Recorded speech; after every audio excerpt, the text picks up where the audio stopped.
Shalom, Hai Church, jumpa lagi dalam program Aku dan Keluargaku. Hari ini saya akan menyampaikan sebuah hal yang sangat penting. Bagaimana menjadi seorang ayah yang tidak hanya memiliki anak, tetapi menjadi seorang ayah yang berdoa. Cukup sulit untuk menemukan ayah yang dapat mendampingi keluarga dalam keseharian, kehidupan sehari-hari. Karena tuntutan ekonomi keluarga membuat ayah menghabiskan waktunya di luar rumah.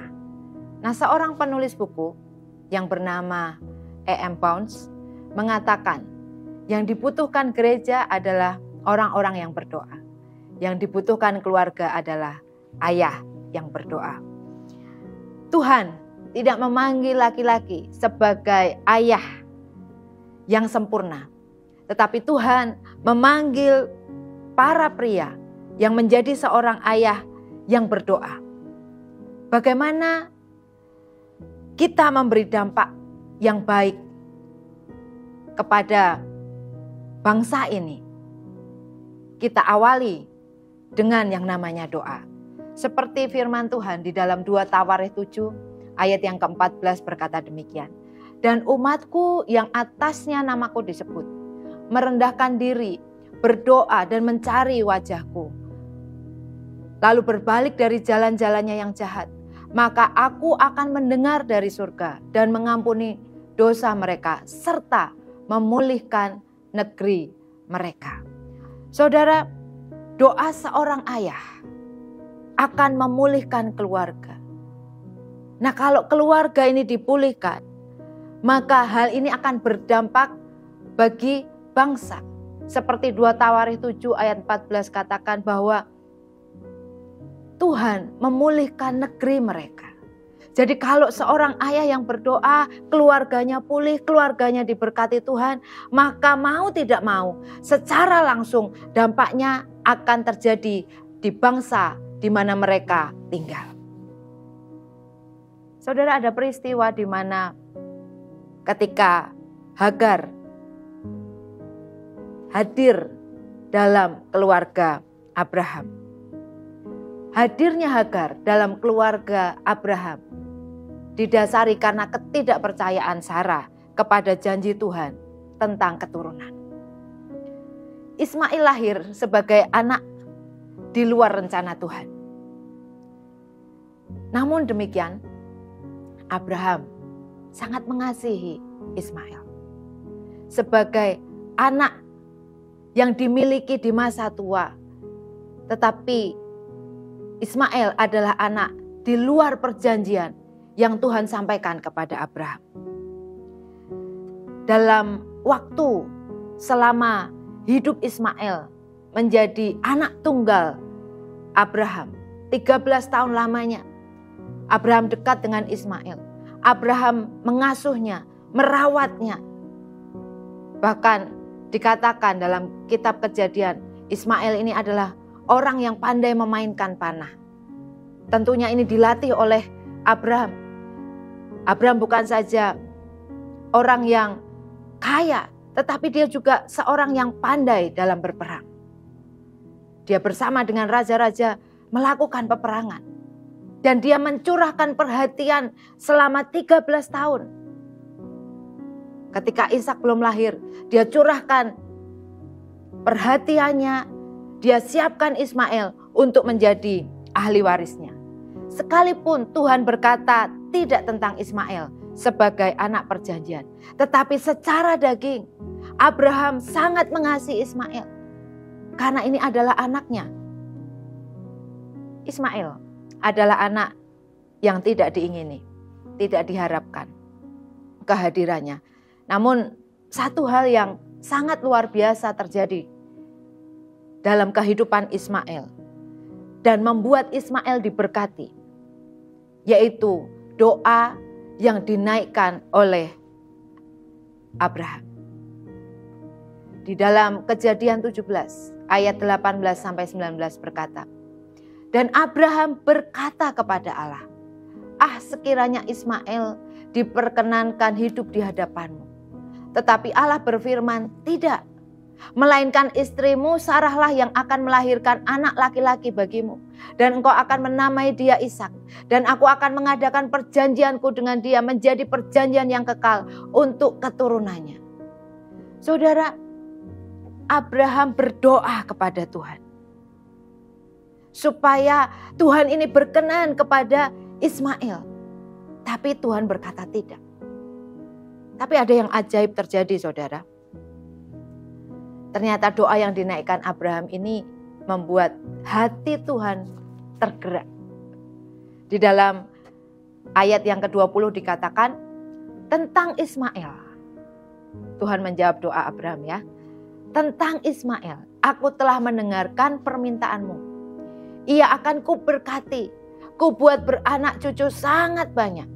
Ia akan memperanakkan 12 raja. Dan aku akan membuatnya menjadi bangsa yang sangat besar. Saudara, doa yang dinaikkan oleh Abraham didengar oleh Allah. Dan Allah memberkati Ismail. Dengan berkat yang sangat luar biasa. Bahkan 12 orang raja lahir dalam kehidupan Ismail. Sekalipun bukan anak perjanjian yang dijanjikan Allah kepada Abraham. Namun doa yang dinaikkan oleh Abraham membuat Ismail menjadi bangsa yang besar.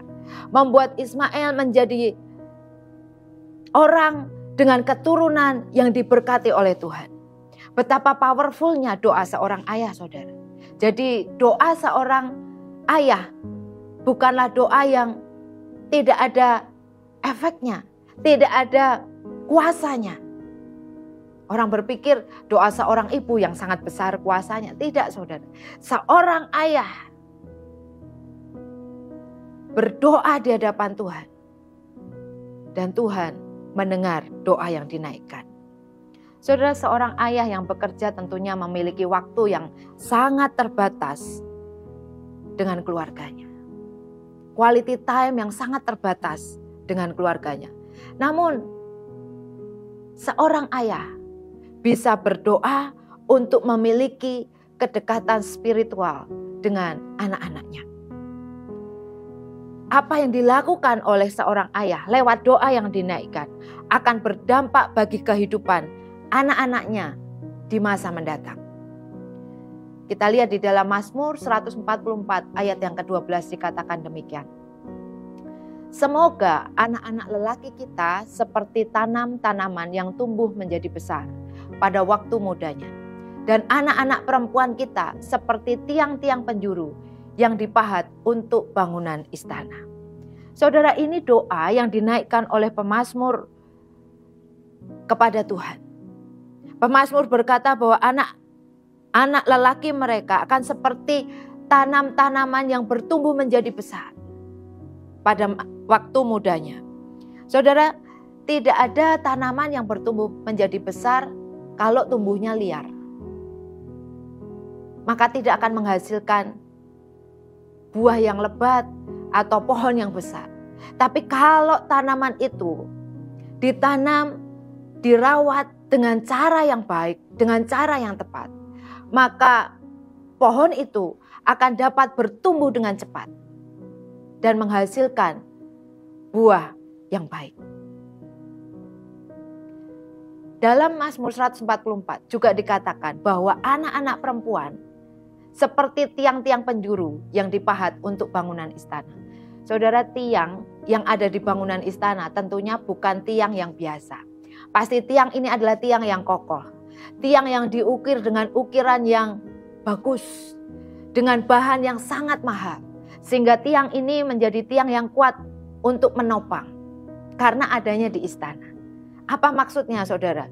Kenapa anak perempuan dikatakan sebagai tiang-tiang penjuru yang dibahat untuk bangunan istana?